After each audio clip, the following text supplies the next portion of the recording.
What is going on, Dog Pond, and welcome in to the OBR post-game show following up the Cleveland Browns 20-16 loss to the basically second unit of the Las Vegas Raiders. And the Browns fall to 1-3 on the season. And we're just going to get through this. That's what we're doing. We're going to call the theme of this show "Getting Through This," as right now through 4 weeks of the season. You can argue about talent groups and you can argue about positions and you can argue about evaluations all you want.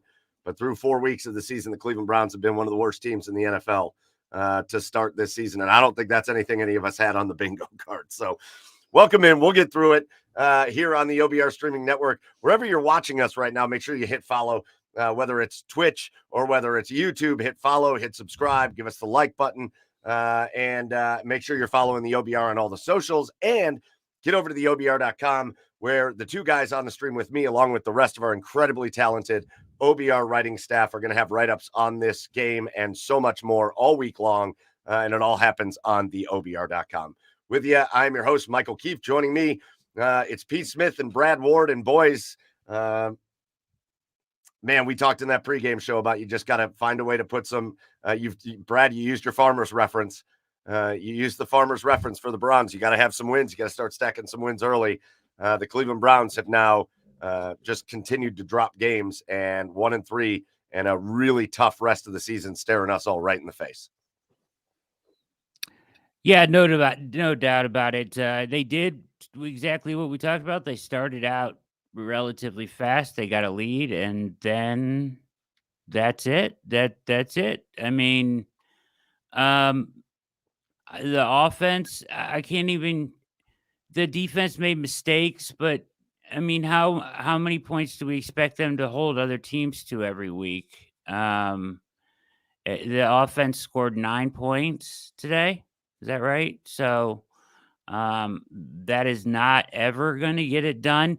In collectively now, Mike, in 2 weeks, that offense has had the ball 6 times in the fourth quarter down by a score, where going down the field and scoring a touchdown would have won you the game, and they are 0 for 6.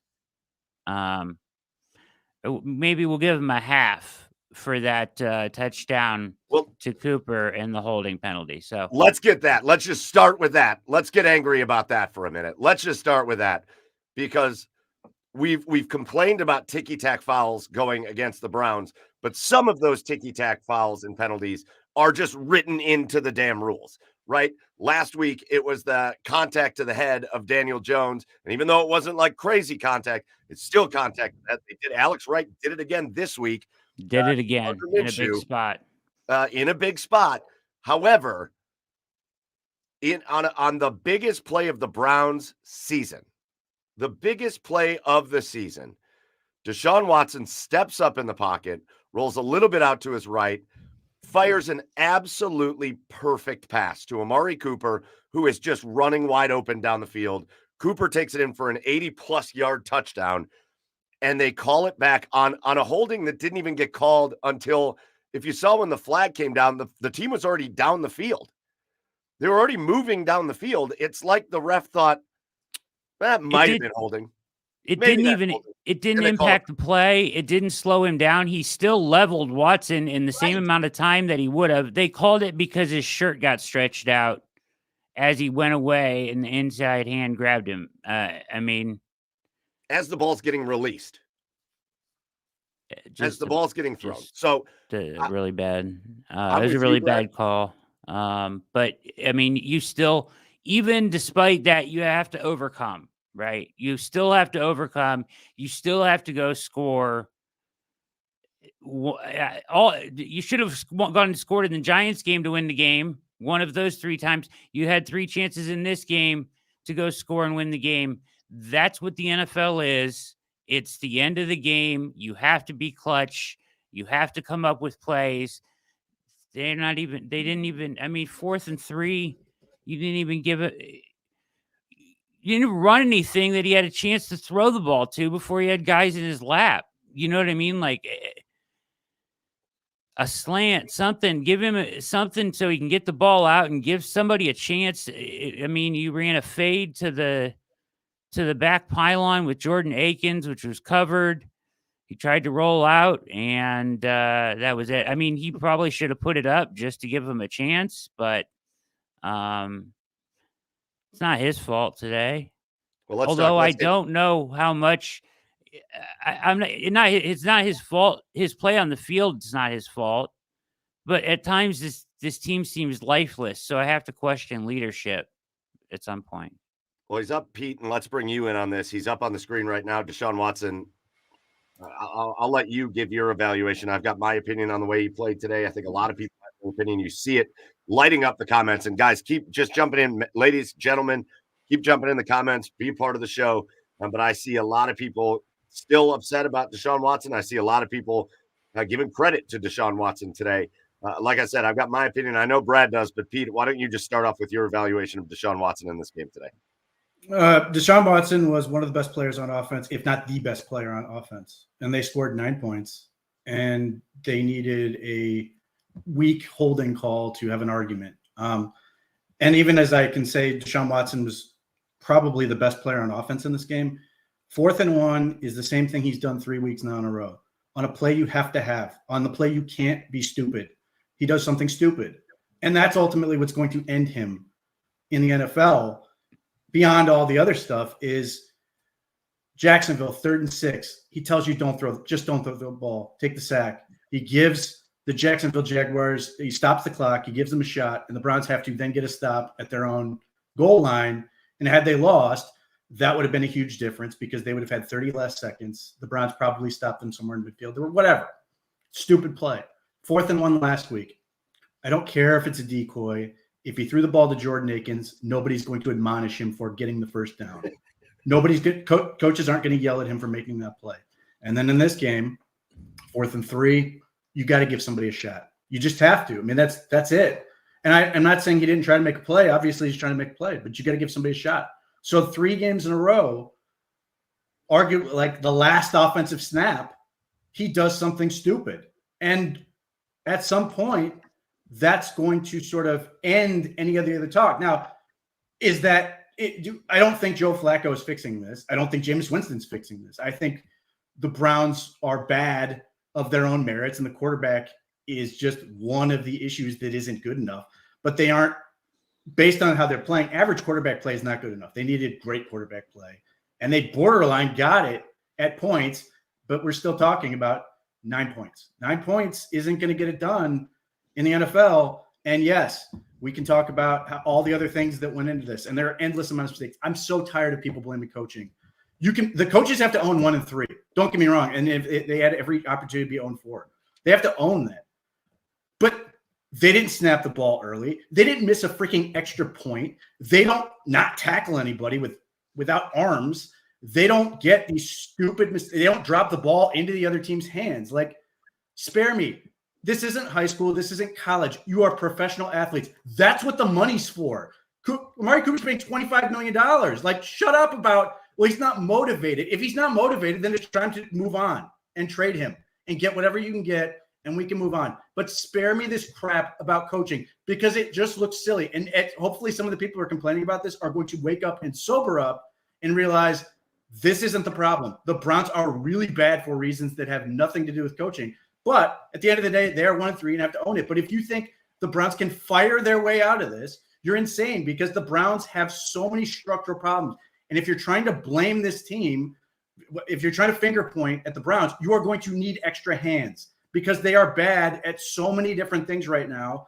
They don't block. They don't tackle. They don't convert 3rd downs on offense. They beat themselves with penalties and other stupid mistakes. Like, at some point, you have to own the fact you are a 29-year-old guy playing football for money, and you have to make the play because that's what it is. And so, like, yeah, we're going to have to revisit this nonsense about, well, the ownership's going to have to step in and say, you know, that they're going to fire Kevin Stefanski because that's what they do, even though that's not really what they do anymore. It's what a lot of fans are trying to hide behind to get what they want.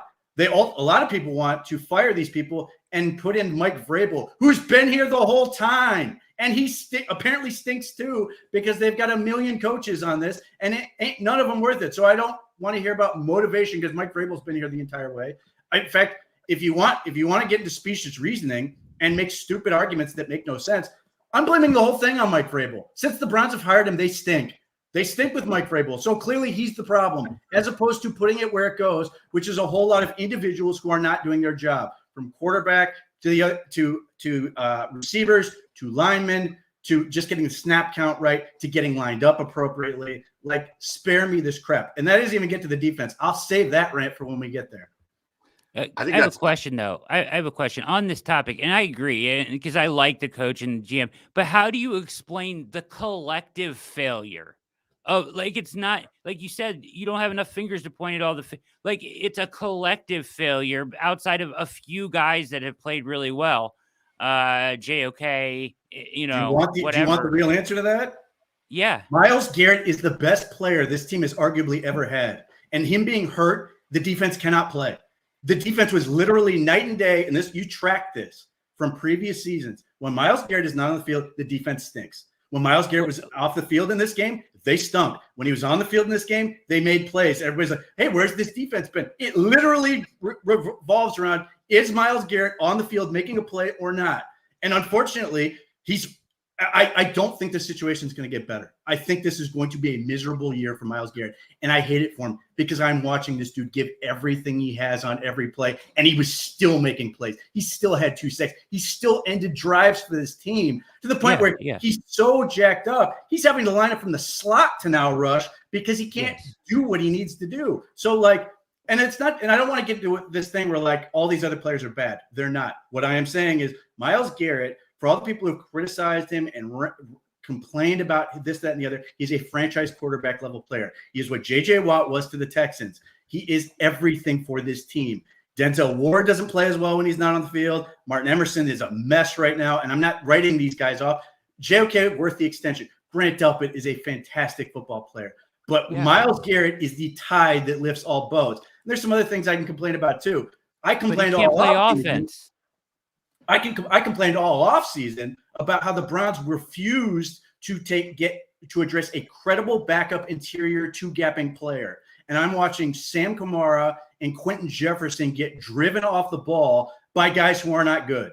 They are not good. Sam Kamara, unfortunately, is a practice squad player, and that's not a shot against him. That's just what he's been. He's being put in a position to fail. Quentin Jefferson has never been a good run defender. That's not a criticism of him. They're asking him to do something he cannot do. Dalvin Tomlinson, for whatever reason, they are not using him he seemingly has to be on the field the entire way. I love Shelby Harris, but I'm watching him get driven off the ball a couple of times. They're just not playing well. Injuries are a huge part of what's wrong with the Browns, undoubtedly. And that's, again, going to be a problem. It seems like the Browns, we all hope that they were somehow going to get through into this season and get guys healthy enough, the tackle situation, and we just keep seeing more and more guys added to it. And it's just dragging them further down, and it's happening on both sides of the ball. Offensive line is a mess because they're so injured at this point. Nick Harris, God bless him, he's not very, the holding call was an abysmal call, but the snaps on him, he's a backup. Like, Ethan Posick isn't good anyway, but he's better than Nick Harris. I actually, while I'm ranting about this, I really like what I see from Zach. I don't think he's good yet, but I actually think he's going to be a good football player. There's a lot of these guys on the Browns. Jerome Ford is good. Like, not a starter, not a franchise running back by any stretch, but I'm so often pleasantly surprised when Jerome Ford's getting the ball in his hands and getting to do stuff.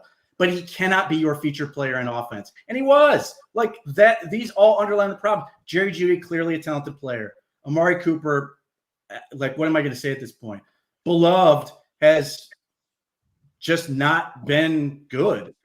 Like, there's just so many of these things. Go back to Go ahead. P, let's go back to Brad. It was a great rant, but let's go back to Brad, because I think a lot of people are really struggling with what you asked, Brad, which is you've got these group of guys where it seems collectively you can point to each individual player and be like, that guy, that's why that guy's good. That's why that guy's good. That's why I like that guy. But why are they all bad at the same time right now? Collectively, they've been terrible.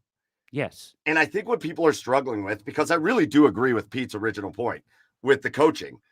I think people are so used to coming up playing sports and like high school sports and where that really is a difference maker. But when we're talking about 30-year-old guys, 29-year-old guys, coaching matters as far as like putting people into the right situations and making the right calls and all that. But motivation, if you are an NFL player and you need your coach to motivate you, It's you not. need Yeah, it's not motivation. no, but It's like, you need them to teach you where to line up on the field. What are we talking about here, man? This is a group of guys right now that are playing the sloppiest, laziest brand of football that you could have imagined them playing. And it's on the guys. It's on these dudes for not understanding the basic concepts of what they are. I guess here's my problem with the offense, though, Mike, is they changed this thing, and I don't know what it is. It's disjointed. It's not very good. It's just not good. Doesn't produce results, and you can blame it on the quarterback last week or the week before, but not today so much. Today it's on everybody else. So why can't they figure it out to score 20 freaking points against the Las Vegas Raiders? I mean, and against the last week against the Giants, just to put one drive together to win the game. There's the frustration of, like, you have talent on the outside. You have Amari Cooper, Jerry Jeudy. You have, whatever. I guess you could say it's all the offensive line. But at some point, I'm not questioning that. I'm not calling for Kevin Stefanski's job. I like Kevin Stefanski. I think he should be here to guide this team into the future beyond Watson and whatnot. But there is something wrong on the offense beyond just the players. It's a shit offense. Well, to answer your question, you just sort of ran down the list of why it's failing. Nick Harris botched snap. DeJuan Jones completely blows a pass protection. Amari Cooper drops a ball. You like whatever the play you're talking about is. It's a different somebody different. Yeah, it's always somebody different. So yeah, you can go, oh man, well the coaching must be the problem because everybody's doing something wrong. But ultimately, it's the individuals not doing a respective job. Like, we can sit here and go, oh, Kevin Stefanski's this new offense isn't working. Hit Amari Cooper square in the chest. It bounced straight up off his numbers and into the opponent. Nick Harris just snapped the ball. It wasn't a play call. He just snapped the ball early and wasted it down and 6 yards. And those are things that are going to get you beat. And ultimately, like, it's frustrating, and you can sit there and point at a point. You'll go, oh man, well, Patrick Mahomes was able to do this. Well, here's the other problem is when you have this many injuries, you sort of allow yourself to allow who's the best player on offense at this point. Like, because we're all sitting here going, well, we need Jack Conklin back. I don't like Jed Wills, but I miss him. I need Wyatt Teller back. I need David Njoku back. I need Nick Chubb back. Like, the list continues to grow, and at some point it's going to break. Ethan Posick again today. So, like, we are down I just named 6 guys. That's a lot of players to be missing on one side of the ball.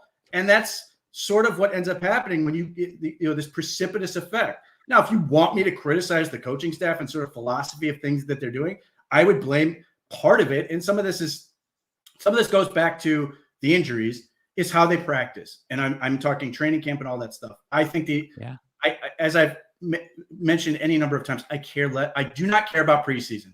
If we did not film it, no one would care because it's a vanilla defenses and offenses and all this crap. It means absolutely nothing to me, other than the fact it's on tape, so we have to watch it and react to it. Fine. I want it for young players. I want it for guys who need experience. I don't need it for the quarterback who's been in the league for however many years. I don't need it for the right guard who's been in the league 7 years. What I am concerned about is how you practice. Do you have good physical practices? Are you making yourself better? And I think on that front, the Browns, in some ways that they can control and philosophically may disagree with me, and in some ways they can't, they got to a point where they had to basically kick Myles Garrett out of practice because they couldn't play because he was so dominant, because they're so hurt. And unfortunately, these things, I think, have, snowballed into a lingering effect where now the Browns are trying to figure this out during the season, and it looks like a bad team. So, and until otherwise, they are a bad team. So do I think the Browns can get better? Obviously. Again, I'm going to say every week it's a week-to-week league. But I do think some of the issues they have are systematic in terms of the injury element and the fact they continue to add those guys, and the fact that they just cannot get out of their own way for reasons that have nothing to do with anything but individuals doing their job. And if, like, Amari Cooper not lining up dovetails off the fact that he also was the guy who made that drop, then that's its own problem. But yeah, this is where you compounding things. Yes, it's everything. But like, that's why I hate this notion of, I can't state this. There's no easy answer to fix all this. Like, everybody wants, what's the thing I've got to, who do I have to shoot to make the Browns good? Who do I have to fire out of a cannon to make the Browns good? And it's just not going to happen that way. They have to somehow get healthier, somehow get better on each and every week. And the problem is they continue to find themselves deeper and deeper in a hole. And at some point, they're going to run out of time. So even if they do get David Njoku back and playing well, remember, these are Pro Bowl players, all pro players. Jack Conklin, Nick Chubb, all these guys are back and they're suddenly playing. At what's their record going to look like? Are they going to be so far back it doesn't matter? And that's sort of where you're trying to get to. We are hoping that they can squeak out these games against the teams like the Giants, who I still don't think are good, and the Jags, because they aren't good, and the Raiders, who I don't think are good, and they didn't. And now they're putting themselves in a position where they have to go and beat good teams, and they aren't equipped right now. And maybe they will get there. And it starts with whatever they're going to do this week. But ultimately, I don't want to see the season is over, because obviously it's not. They got to play a whole lot more games. But they are getting to a point where there is a point of no return in terms of how down they can go. Brad, I think you can look at individual things, and I think sometimes they need to put some. We could call into question some play calls, obviously. Like for me, that 4th and 3 call, my goodness, when you got DeShaun Watson as your quarterback, and he has been making plays with his legs in this game, and you're on this injured, devastating situation with your offensive line, maybe a rollout on 4th and 3. Maybe get that guy going over to the right side of the field, where that's the wide side of the field. Give him a little room to see if he can hit a receiver or use his legs to pick up the first down. Dropping him straight back into a blitz. You hope that he can make a play, and the open receiver on that play, because there was one, but it was right in the face of the blitz. So it's a tough call to make there. By the time he went through his progression, he's got the defenders are all over him. So, I think you can look at things like that and say, wow, it'd be nice to like put him in a situation where he can have an option to pass the ball or run the ball instead of just dropping into a blitz. But again, guys got to make plays out there. They got to make plays. That's it. It's the difference between, it's like, the thing is though, like you watch the Raiders today, giving up that amount of yardage on the ground is inexcusable. And the defense is better than that ultimately, or should be. And they just keep getting beat the same way each week. Last week, this week, teams are attacking them on the perimeter and they don't contain. They keep getting beat on the outside. And this today, it was everywhere. I mean, they did whatever they wanted, but so you make a few plays to get back in this game. Missed tackles, to Serge's point, were ridiculous. You got guys just diving at people's feet. Ward on that one play, I don't know what he's doing. He's going to give himself a concussion, trying to, I don't know if he's trying to dive directly into the dude's ankles, but it's just, wrap up, right? Like it's fundamental stuff like that. But then on offense, like to win a game like this, like last week, you have to have individuals step up. And instead you are individuals going out of their way to set you back. So who is going to overcome that? Until somebody overcomes that, or as a team, they overcome that, this is who they are going to be. And like, it just feels like there's nobody there to overcome it. Who's good? Like think of what they overcame last year, right? Oh. They overcame more than this last year. So overcome, it's baffling to me.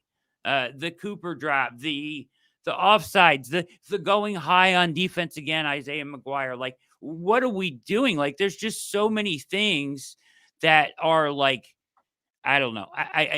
It just doesn't feel like all these things from good players. It's either an attitude thing in the locker room. I'm not blaming coaching. It's just like, but there's something with this team that isn't right collectively, where they're all making the worst mistakes at the same times. Like, that can't be a coincidence. You wonder if it's not, guys. I mean, it's got to be just this combination. I think we're all looking for answers, but I think it's this combination. I think it's guys. I think it starts this season on this offensive line, man. It's just so bad, and we dealt with these issues last year. But DeJuan Jones wasn't the worst offensive tackle in football last year. He has been so devastatingly terrible this year. He's not good. He did not play well today, but he's clearly injured, and that's the problem. They don't have any depth. They this is the other part of it where like people want to bench guys. It's like, for who? Are you going to go out there? Because they literally don't have anybody else to play. And that's unfortunate. We saw this last week where DeJuan Jones goes out because the knee's not working. And they put James Hudson in, who immediately gets hurt. And they have to put DeJuan Jones back out on a bad knee. And that's a really bad place to have to operate from because he can't do what he needs to do. And although, you know, on the play that DeShaun Watson was mad at him, clearly a mental mistake, which obviously you can't afford in these circumstances. But it feels like it's stemming there. It feels like everything going on with the offensive line is completely ruining the flow of the offense in general. So now the flow of the offense is just kind of always off. And then we've had some bad performances from the quarterback. And I want to be real clear. I think the quarterback today was pretty darn good. I think this is the best game he's played all season. But you've got this flow of this offense that never exists. You can never get into the running game. And I don't think we're stating enough how important the running game is for a Kevin Stefanski offense. It is important for them to at least be able to rely on it a little bit in this offense. And now you got rhythm thrown off, right? Like, and maybe we can tie it back to other things, guys, this offseason, right? I know everybody with Amari Cooper wants to bring it back to the contract situation and the Instagram posts and all that. And maybe that is playing in. But like, it feels like it stems from one spot because it is blowing up the entire rhythm of the offense. And then it's just branching out to everything else offensively. And I don't know that there's a good answer to say, well, if they just would do this, then this will fix it and they'll go out and score 30 points next week. I don't know if that answer exists. If you want to compare last season to this year, it's pretty simple. Last year, the offensive line got decimated, but skill guys picked it up, and the quarterback was enough. So Amari Cooper was fabulous last year, even with 17 different quarterbacks. He was fantastic. David Njoku had the best season of his career. We saw all kinds of productive plays from, David Bell with a game-winning touchdown. Like, somebody came up every week. That's not happening this year. That's the offensive side of the ball. Defensively, they're not winning the line of scrimmage in the way they did last year. Part of that I blame on injuries. Part of that I blame on decisions made in the offseason. But they're not winning line of scrimmage, and then they're not tackling well. And to me, I think this game, like all of them, was death by 1,000 cuts because the Browns were never out of this game. They had a shot to win the entire way, and it was a series of devastating mistakes at the wrong times that ultimately killed them. So, yes, you could sit there and pick on Martin Emerson, and I don't think he played well. I think speed receivers are a bad matchup for him in general, even though he's very agile and all this other stuff. But they still had the opportunity to hold the Raiders to enough points to win. Browns defense is not dominating in the way they did last year. Again, line of scrimmage has a big part of that. Myles Garrett being injured is a huge part of that. I think, Jim Schwartz was going to be sanctified last year, and the reality was you got Defensive Player of the Year Myles Garrett, and that is what carried this thing more than anything else. Doesn't mean Jim Schwartz is bad. I still think he's better than what they had previously. I think he gave them a little extra that sort of allowed them to be even better, but without Myles Garrett being on the field consistently Defensive Player of the Year, without the line of scrimmage being dominated the way it was last year, he's sort of left to what Jim Schwartz has often got run out of town for, which is risk reward. And you're seeing way more risk than reward to this point. But guys got to make tackles. That element is a huge part of that. And guys got to make plays, which irrespective of the side of the ball. And then on special teams, Dustin Hopkins was the guy. He was so good last year, and he made the 56-yarder, made it look effortless. But if he makes the extra point, we're 20-20 most likely. Raiders get the ball back with a chance to potentially win, and otherwise we're going to overtime. And that we don't get that. We are robbed of that opportunity because he planted his foot pointing to the left and the ball pulled left, and it was simple. And again, this is where I'm lost on this need to find blame for, and again, I don't want to say Brad is doing this, but I hear this. I'm seeing this in the comments of coaching is a problem, and these are things that, like, you're leaving points on the field consistently. You're leaving the opportunity to give yourself a better chance to win on the field by just not taking care of the little things that you did well last year. And again, coaching has to own it by virtue of the fact they are 1-3, and that you have to own it because you're coaching it. But ultimately, Dustin Hopkins has to make that kick. These guys have to make tackles that are right there. Guys have to catch the ball that just hits them right in the numbers. But we're not getting the things that made last year's team special. And by virtue of that, now we're sitting here going, well, the offensive line is just as bad, maybe worse because of the injuries than it was last year. And the defense is not dominating in the way it was last year. And you're sitting there going, well, what's different? Well, those are pretty big differences. Well, okay, so here's I'm not even pointing towards coaching because about that. I'll be frank. Here's my question. Here, I'll be frank. This is why I was dancing around a little bit. Okay, guys played their ass off for PJ Walker and Joe Flacco, and they made plays for all these guys. Is DeShaun Watson, by just being who he is as a leader or aloof and unaccountable and not the guy in the locker room, despite his play on the field being good today, is he somehow bringing down the collective of this team by just the person that he appears to be, defensive and negative and up to this point horrible until this week? Is that affecting the entire roster? I don't know. I'm not blaming him for that. Is it possible? They don't look like the same team, motivation-wise, stepping up-wise, overcoming things. Is he a factor in all that? I think it's a real question you have to ask. They were 4-1 with him last year, so I'm not gonna dismiss it out of hand. I can't imagine. One, separating the professionalism, you just got to make the kick. Like, you have to do your job for the sake of doing your job. If you're Amari Cooper, you have to do your job. He said it himself. You got to do your job for the sake of, you're not getting paid now for next year. You have to earn that. So if that is a factor, get over it. But the human side of it, when teammates see another lawsuit, they have to brace themselves for questions for that. I'm sure it has some impact, but ultimately, you're on the road. Everybody hates you anyway. You got to go out and perform. And that, like, you can't allow these things to sort of impact you in that way. And if it is, then it's a deeper seated issue. But if that's the case, but here's the thing. I just refuse to believe that Jameis Winston's going to fix this situation today. There are other games where maybe it would have. Today, it does not. Today, they're cooked. Joe Flacco, today, they are cooked. So, and there were, we say all this, and there were still open receivers. There were still guys in position to make play, and they didn't do it. So, again, if you want to call in a priest and exercise the plays, fine. But it's just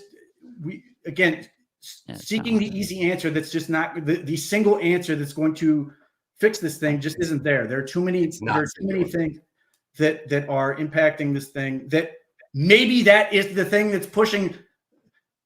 Maybe they're on a cliff and the dust is falling under them, and DeShaun Watson's negative aura is the thing that makes the go over the cliff. I suppose that's possible, but just in general, watching this, I see too many plays that are not being made.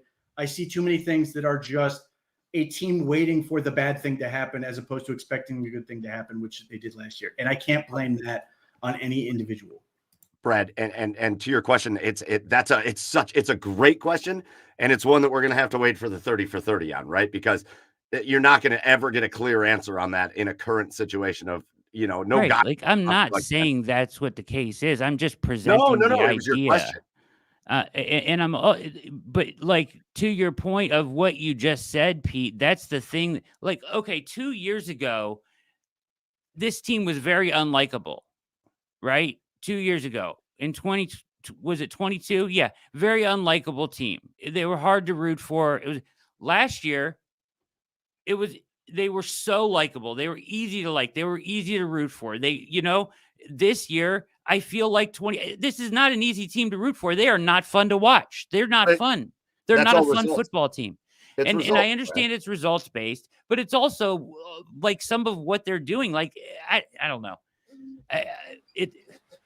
Exactly what you just said, Pete, about the attitude of instead of waiting for something bad or they're just waiting for something bad to happen instead of going and making something good happen is a philosophical, like that's a mindset through an entire roster, right? That appears is affecting multiple players on this roster at one time.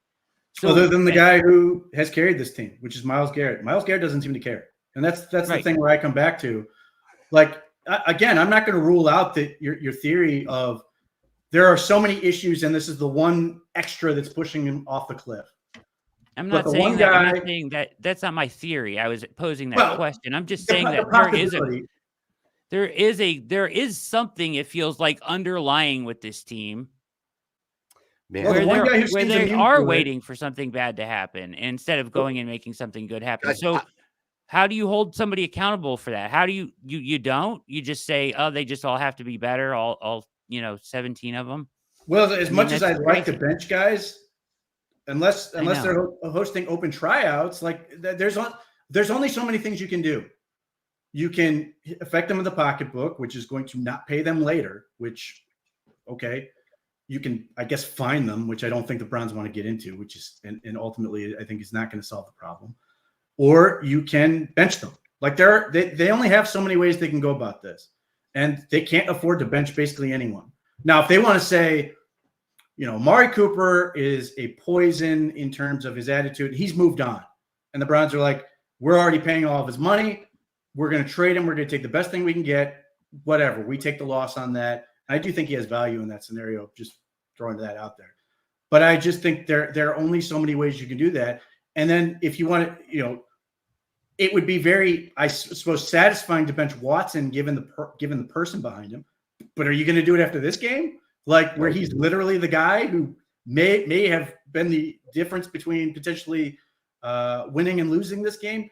It's difficult to say. So if I was to look at this and say, DeShaun Watson, if the 82-yard touchdown pass stands and the Browns win 23-20 and the defense goes out and does it, we're going to sit here and go, you know what? It wasn't pretty, but we got a little taste of that team from last year, and they were able to rally and do enough. And that's where it becomes a game of inches and one play here, one play there. And we're sitting there going, man, DeShaun Watson, 280 yards passing and 2 touchdowns, and the pick wasn't his fault. And man, he was this, that, and the other thing. And we'll talk ourselves into, I'm not going to talk myself into him being the answer. I don't think that. I don't think that's ever going to be the case. But you're going to sit there and go, man, 2-2 in the next week against Washington. That's a beatable team against a rookie quarterback. Maybe they can get this thing rolling. And I think that's literally the difference. If that play stands and they win the game, or they make the play on 4th and 3, or Nick Harris doesn't botch that snap, or whatever it is, and they win the game, that's the difference between, man, this is a team that can't do anything, and, hey, we got a little taste of last year. Because, honestly, I ripped the Browns for epic stupidity after the Jaguars win. But ultimately, you can make the argument, and I did, even in that article, saying, hey, we got a taste of the heart. We got a taste of the fight because they were able to stay in it. And even though they tried to give the game away, they stayed and fought through and won. Because that's ultimately the difference between winning and losing. To Michael's point. The moment in this game where I thought, all right, here they are. Like, okay, I kind of felt good. It was after a terrible play, but it was after that DeJuan Jones just total whiff on a block that ended a drive. That when I saw DeShaun get up and get in DeJuan's face a little bit, and then I saw that unit collectively get together on the sideline, and Jameis Winston was going ballistic. I went, there it is. It was good to see. It was life. Yeah. There it is. There's the fire. I'm cool. I don't like DeShaun Watson. I don't have to. I want the guy to win football games for my team. I don't got to like him. But man, when I saw him get in his face, when I saw him show that emotion to DeJuan Jones, I went, that's the leadership quality right there.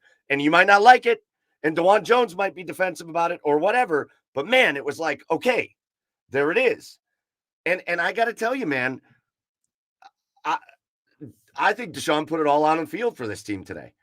I think he played. I think he didn't make every throw.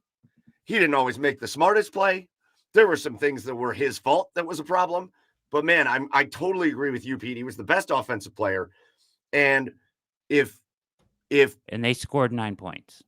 but again, you're 100% right. Yes, which goes to show that one, he was the best player on offense, and he's not the franchise quarterback. He's never going to be. He's just not. And maybe he will get better. I'm not going to rule that possibility out that he can get better over the course of the season. You're sitting here going, well, he had this game against a granted awful Raiders defense. And if he carries it over to Washington, he plays better, and he goes to Philadelphia and plays better, fine, so be it. But you're never going to convince me that the Browns are not going to be heading into this offseason starting to look at options for the future. You're just not. That's fine. But that's where he can be the best player, and the Browns just aren't a good team. But this just goes. I was leading into Pete. You got some people were yelling at you because they thought you were oversimplifying before, but I'm going to oversimplify. We're going to start to get to a point where this offensive line is historically bad, and I think DeShaun played pretty well today. You cannot run the ball. You have no time to sit back there and pass the ball. It is a sieve. It is a turnstile. And now every team understands that, like, you can just rush, maybe bring one extra blitzer, and you are going to be right in DeShaun's face in less than 2 seconds. I don't think we can talk about all this other stuff. We can talk about DeShaun's performances. We can talk about the stupid. They should have won despite all this. That the worst penalty. We could talk about Amari Cooper and the whatever. We could talk about all that. But man, if this offensive line is just like 20th out of 32 in the league, there's multiple wins happening for this Browns team. I do think it's that simple. I do think that the horrendous nature of this offense is all because of that offensive line right now. I think it is entirely because of that offensive line. And they come up short in every way, in every game. And you might not like the simplification of it, but if they're even a fraction better, this team probably has 2 more wins on the season. Yeah. Yes, but ultimately that's what the NFL is. Anyone on a given day is a fraction better. Their record's better. So they have to own what they are, which is 1-3. And they have to now play Washington with a hot rookie quarterback, which now everybody sits there looking enviously at, wishing they had that guy. And now they've got to figure it out. So that's ultimately what it is. They got to play. Again, the season cannot end at 1-3. They have to keep playing, and they have to keep getting better. Ultimately, some of this is going to, again, this makes it sound like the season's over, which I do not want to suggest. But ultimately, even if Brad's point is right, that there are guys that the vibe is off, however you want to say it, guys are either going to figure it out and get better, or they're going to make it easier for this team to make certain decisions when it comes to either paying or not paying, or, looking at guys as part of the future or not. Because even if this season goes horribly bad, I will believe the Browns can be a good team next year by virtue of, Washington is a good example of right now. I don't know how sustainable Washington or Minnesota is, but if the Browns can figure out the line situation, get better on the lines, I should say, which largely is getting healthy on one side, but the other side needs a significant investment of talent, and get quarterback to be better, they can be competitive. Does that mean Super Bowl? Who's to say? But at least at that point, you are talking about contending relative to the field, that they can go out and win games and do the things they need to do, which is ultimately what's going to happen. So we'll see how they respond. I'm tired of having to say this. How are they going to respond? But some of this, they're going to have to figure this thing out. All right, Brad, it's 8:10. We want to give people a chance to get ready, go watch Sunday Night Football, take their minds off of this. So, Brad, I'll give you the last word again. The Cleveland Browns here today fall short against the Raiders. And yeah, I'm just going to give you the last word, and then we'll do a couple things and we'll get out of here. Listen, it's hard, and I should think about this when I'm making these arguments, but we talked about this before, and people get this confused a lot of times, but each season in the NFL truly is its own entity. You can have the same exact players on a team and run it back, and from one season to another is its own entity. You have its own trials and tribulations. You have its own injuries. Things happen. They're human. There's a human element, like Pete said, of this, that we are not privy to all of it, right? And some of this is very different from last year, and some of it is very similar as far as the injuries and having to overcome, but they're not responding the same way. And that is my ultimate question is, yes, you do have to, culture doesn't carry over. You do have to recreate it every season, right? Why is it not been recreated in a way where this group isn't overcoming like they showed that they could last year? And that's just I'll leave you with that question. That's what I am pondering tonight. I don't claim to know the answer, but that's my question. Well, I will say, just saw a little great quote from Myles Garrett. Said he feels better coming out of this game than he did last game. So, Pete, you talked about Myles a lot, and if his feet are feeling a little bit better this week, that's great. All right, guys, let's get out of here. Again, it's a tough loss, and nobody's going to cover it better than the OBR. Between articles that are probably already going up on the website, and so many shows all week, Monday through Friday, and then again going into next weekend's game against the Commanders. Nobody does it better than the OBR. So make sure you get subscribed at theobr.com and make sure you're hitting follow and subscribe and like and everything if you're watching on Twitch or YouTube or wherever you're watching. And then, as always, remember that our pre and post game shows are brought to you by our good friends at Core Home Fitness. I'm down in the doldrums. I don't want to be down in the doldrums about this. Core Home Fitness is the stuff. They are what we aspire to. And corehomefitness.com is where you can go to outfit your home with literally the best, most innovative home fitness equipment that is available on the market. Again, I placed my order for my adjustable dumbbells. So I'm going to be working on myself a little bit. But Core Home Fitness makes it easy, makes it affordable, and frankly, just makes it puts it in your hands. You can have the right stuff in your house to get yourself in shape, to get yourself healthy, to get working out, and to really feel good about what you're doing. So make sure you get over to corehomefitness.com, place your orders for all your home workout needs. And Core Home Fitness, a great partner for us here on the OBR. Make sure you check them out. Thank you to everybody. There's a ton of people in here. Thank everybody who have joined us on the show. Man, I wish it was something more positive. Man, I wish I'm just going to go to bed and say, I'm going to blame the refs because I'm so tired of thinking about the team that I wish that Amari Cooper touchdown, the vibes of this season would have changed. Refs are terrorists. Refs are terrorists. Yeah. On the one play, the vibes would have changed. Instead, we don't get that, and that's the way the season has gone. So now the challenge is get your team better, get your coaching better, get your play calling better, and change the damn vibes on the team. And that might be the hardest thing you have to do.